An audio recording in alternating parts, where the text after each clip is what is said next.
The human eye has to be one of the cruelest tricks nature ever pulled. We can see a tiny cone-shaped area of light right in front of our faces, restricted to a very narrow band of the electromagnetic spectrum. We can't see around walls, we can't see heat or cold, we can't see electricity or radio signals, we can't see at a distance. It is a sense so limited that we might as well not have it, yet we have evolved as a species to depend so heavily on it that all other perception has atrophied. We have wound up with the utterly mad and often fatal delusion that if we can't see something, it doesn't exist. Virtually all of civilization's failures can be traced back to that one ominous sentence. I'll believe it when I see it. We can't even convince the public that global warming is dangerous. Why? Because carbon dioxide happens to be invisible. Hello, everyone. My name is Abi Ramanan. I am the CEO and co-founder of ImpactVision, and I'm not that young, really, but I am really delighted to be here, and I'm going to talk to you a little bit about hyperspectral imaging, which you've heard about before from Raymond's talk, and also what the potential of this technology is in the food supply chain. But first, I'm just going to tell you a quick story. So this animal is called the Mantis Shrimp. And the Mantis Shrimp has one of the most advanced vision systems of any creature in the world. If you think of human beings, so us, we have 3 color-receptive cones, red, blue, and green, and we see the world through a combination of these 3. The Mantis Shrimp has 16 color-receptive cones, so it can see both ultraviolet and infrared light. That makes it, you would think, a really kind of joyous creature of the sea, but it's actually a very violent predator. Another fun fact about the Mantis Shrimp is it can kill its prey by whipping its tail so fast it boils water. A rainbow for the Mantis Shrimp would come from 16 colors, which we can't even really imagine. Similarly, if you have a look at the yellow flower on the screen, this is how a human eye perceives it. But a bee perceives the same flower in a completely different way because it has ultraviolet vision helping it to locate the nectar at the center of the flower. So just from these 2 quick examples, it's obvious that there's more information that exists in the world that would be really beneficial to be able to access. So what does all of this have to do with food? So we're at a food and agriculture conference, and one of the main issues of our generation, of our time, is food waste. 1/3 of all the food produced in the world today is wasted. This costs around $1.2 trillion annually. And there's another problem. So there is a growing area of crime called food fraud. Some of you might be fortunate enough to remember the horse meat scandal of several years ago that tore across the European Union, but it manifests in lots of other ways, contaminating melamine with milk powder. Or if you buy red snapper in the US, 9 times out of 10, you're actually getting tilapia. So it's very difficult for the human eye to tell the difference between 2 white powders or 2 fillets of fish that look the same. But this type of crime costs the global economy an additional $40 billion a year, and we really need rapid, real-time, and accurate techniques to assess both food quality, but also product authenticity. So just a bit more information about food waste. It costs around $1.2 trillion a year, and if food waste were a country, it would be the 3rd largest emitter of greenhouse gases in the world. The problem is that for food companies, they've been mechanized. The food supply chain has been mechanized, but it hasn't been information-enabled. I've been to hundreds of distribution centers and processing facilities, and often people stand by the side of the conveyor belt looking for contamination, plastics or paper, or they're testing 1 in 1,000 or 1 in 2,000 samples using an invasive pH meter or a destructive firmness test. This is a spectacularly inefficient way to process the industrialized food system, and 50% of all the waste that occurs happens upstream. We feel that hyperspectral imaging is a really interesting technique that has a potential to address a lot of that waste. So actually, New Zealand is a bit of a hub for hyperspectral imaging with the really big meat sector. So like was mentioned earlier, work has been done on this here, but it hasn't really proliferated into the food processing section of the supply chain. It's largely been academic or used pre-harvest. Hyperspectral imaging combines 2 different techniques: spectroscopy, which is the chemical technique of measuring reflectance from a single pixel with computer vision.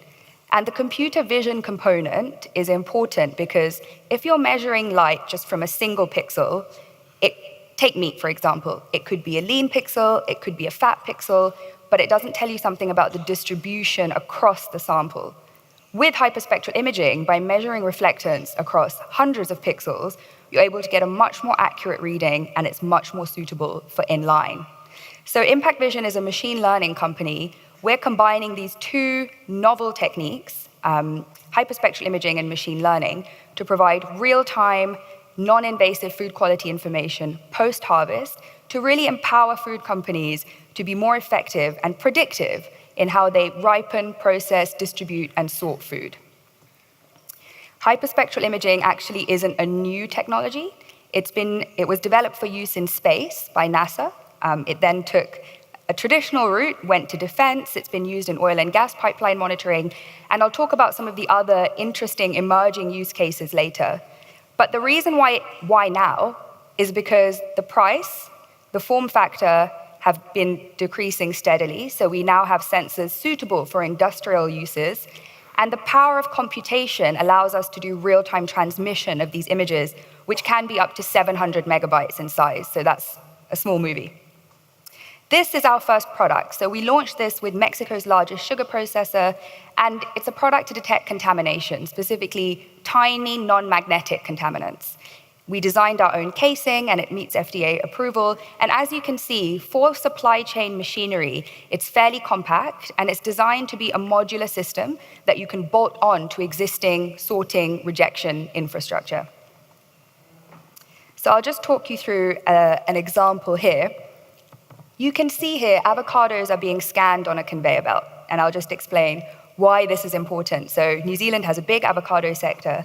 Dry matter, or moisture, the lack of, is one of the most important parameters for understanding how avocados should be ripened.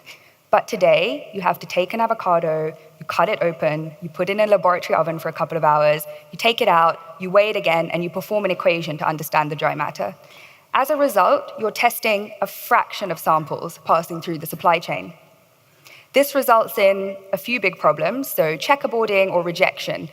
Say there's a change in seasonality between Peru and Mexico, or Mexico and Chile. You get a lot of inconsistency in dry matter, resulting inconsistency in ripening and high rejection rates. We can take an example. A food service company that we spoke to, they source around 50 million avocados a year, and around 30% is wasted. A lot of that's due to inconsistency in ripening. So we're developing a tool that allows you to do that dry matter test in line, understanding that internal quality or chemical composition from images. So you're facilitating a shift from testing a fraction of samples to 100% product coverage. You can then sort avocados into buckets with much lower variance, ripen more consistently, and start driving that efficiency from a post-harvest perspective all the way down to food service and retail.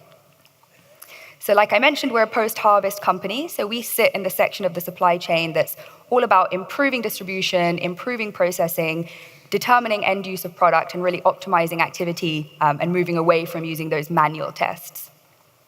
The benefits for food companies fall into a few areas, so understanding tenderness or shelf life, so determining should this be sold as ground beef or should it be packaged as steak, detecting contaminants like I mentioned, optimizing yields for vegetables and produce. Another example is doing inline brick segmentation of berries.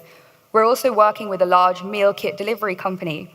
Today, to understand the shelf life of salad, a manual inspection is carried out. So a QC person has a look at different batches and says, oh, I think this has about 3 days shelf life. There's obviously a lot of variation between people, and it's not really a model that scales. So we're developing a tool that can predict 4 days shelf life, accept.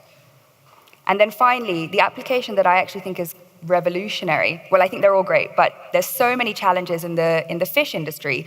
We're dramatically overfishing. This is leading to all kinds of issues, rise in seafood allergies, really putting the oceans under threat. And part of that is due to illegal fishing, it's due to mislabeling and substitution. So being able to identify the species of a fish once it's been filleted from an image could be really interesting. And there's a lot of hype these days about blockchain. So I'm sure everyone's come across blockchain at some point or another. The challenge of blockchain systems for the food supply chain is the inputs in many of these cases are still being entered manually. If you distribute securely information that is inherently not guaranteed to be trustworthy, that doesn't necessarily result in a really kind of significant improvement. But what could be valuable is taking sensor-based data, putting that on a blockchain, so you then get the really accurate quality data and the end-to-end supply chain traceability and transparency. And this is a conversation I had with one of the people, Chid, who's leading on IBM's blockchain work. I think that presents one of the most integrated solutions for end-to-end traceability and is really exciting for the future. So some other applications where hyperspectral imaging could be interesting. If I had a background in healthcare, I think I'd definitely have gone after that. So for example, you could take an image of the human retina and understand someone's predisposition to diabetes. Or you can take an image of the skin and determine biochemical changes in the blood. Another really interesting use case, recently, hyperspectral imaging was used in some Mexican caves to determine ancient text underneath a layer where they thought nothing was kind of underneath. And so it's also used a lot for manuscript detection and fraud. Forensics, crime scenes. Imagine being able to take images of a crime scene and understand the underlying traces that could be there without having to do swabs and destructive tests. But as you can see, once you open up this possibility of having as much vision as the bee or the mantis shrimp, we really can think of so many areas where being able to see more of information that exists in the world, it's just that we have limited vision. So you can kind of think about hyperspectral imaging as a technology that is empowering us to see beyond the borders of human vision. And then finally, on to the future. So hyperspectral cameras used to be the size of a room and cost hundreds of thousands of dollars. And now we're working with one of the first sensors that's been designed for industrial use cases, so for conveyor belts and sorting machines. And the price will continue to drop and the size will continue to drop. So there is a company that we're already working with that's developing a hyperspectral camera for the smartphone. They need to build out a supply chain for that, but within the next 2 to 3 years, you'll be able to walk into a supermarket, take a photo of an avocado and know how many days until it's ripe, or take a picture of the fish that you're being served and know the species. We think this is really exciting. We think it has the potential to be almost as revolutionary as GPS was for us for navigation and location. And it also means we start to address the balance that we as consumers also have in being able to understand quality and authenticity. Thank you very much.